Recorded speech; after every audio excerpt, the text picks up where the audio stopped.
قرار عجيب من رئيس عجيب، رئيس جمهورية طاجكستان،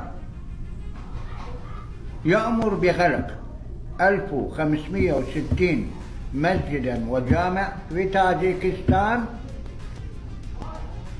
ويحولها إلى دور الثقافة ورياض الأطفال ودور لرعاية المسنين، ويقول: لا حاجة لنا بمساجد يتخرج منها إرهابيون، سأحمي شعبي من محرقة الإرهاب الديني المتطرف.